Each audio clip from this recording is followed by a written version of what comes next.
Bonjour Laurent Laine, vous êtes présent à la Fête du Livre Toulon 2011. Vous êtes très connu des téléspectateurs et internautes car vous avez un site sur les réseaux sociaux, vous avez une activité dans la télé-réalité. Pouvez-vous un peu nous parler un peu de votre présence aujourd'hui dans cette Fête du Livre à Toulon et votre ouvrage Un pasteur pour la France?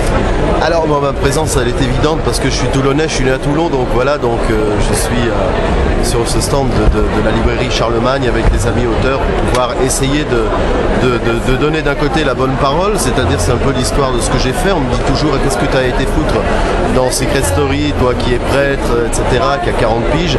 Donc là je l'explique. Et puis là, bon, bah, c'est cette assez folle idée d'avoir voulu mettre un petit coup de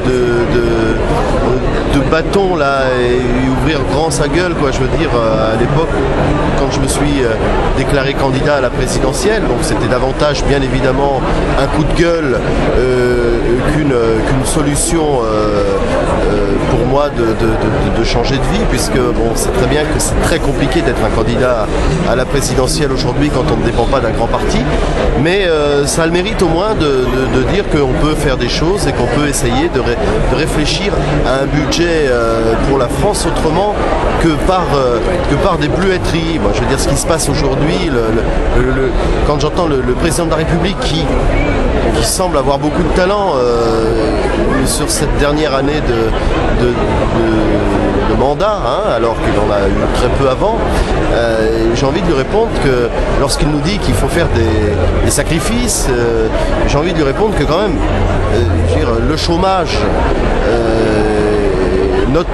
que l'on peut toucher, les retraites que l'on peut toucher, c'est quelque chose qui ne nous fait pas cadeau, mais qui est enlevé de nos fiches de paye. Donc c'est notre argent qu'on lui confie et que lui et ses camarades de ces 20-30 dernières années n'ont pas su gérer. Hein. Donc voilà, c'est un peu l'arroseur arrosé. Je veux dire, aujourd'hui on voit un tas de gens qui ont du fric et qui ne sont pas ponctionnés, alors que nous, les plus petits, eh bien on nous ponctionne tout le temps. Donc voilà, c'est un peu un coup de gueule, c'est pas normal, et j'ai eu envie de le dire, et j'ai eu envie de le dire d'ailleurs à travers un bouquin qui montre des graphiques, hein, qui montre c'est un bouquin qui parle simplement du budget de la France, quoi, voilà. Hein, et pour vous, donc, à la Fête du Livre aujourd'hui, vous allez rencontrer donc des lecteurs. Et quel est cet échange dans l'écrit avec vos lecteurs, justement, pour être plus nombreux, vous faire entendre votre voix? Moi, ce qui m'intéresse dans l'autre, c'est toujours déjà de le surprendre, parce que, bon, déjà quand on lit un premier bouquin et qu'on voit que je suis un ex-candidat d'émission de télé-réalité, que je suis prêtre, que je suis marié, donc ça pose des questions.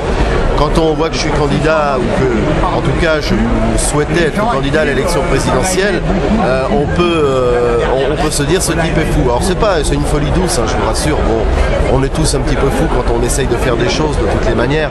Mais voilà, j'essaye en tout cas de rencontrer l'autre. Et moi, je suis un homme de rencontre. Alors j'aime bien rencontrer les gens, j'aime bien leur parler un peu et surtout les entendre et les écouter. Quoi, voilà. Une carrière aussi peut-être autre que la présidentielle, peut-être dans le théâtre ou dans le cinéma, ou oui, je chante. Ta énergie douce peut-être, parce que c'est une vocation de communiquer. Oui, bah moi je suis chanteur, donc déjà je fais des spectacles depuis un certain nombre d'années, des concerts et des chansons. Donc là j'ai écrit un album de chansons et je laisserai le soin, je l'espère, à François Hollande de gérer le pays, en essayant de lui accorder la confiance et en me disant qu'on aura 5 ans pour avoir 500 signatures là pour 2017. On vous souhaite une excellente Fête du Livre et on vous souhaite une excellente carrière dans la télé-réalité, dans les médias, parce que être dans les médias, c'est partager, c'est communiquer, c'est donner son image, c'est donner sa vie pour de nombreuses personnes qui sont près de nous et loin de nous en même temps. Merci. Merci.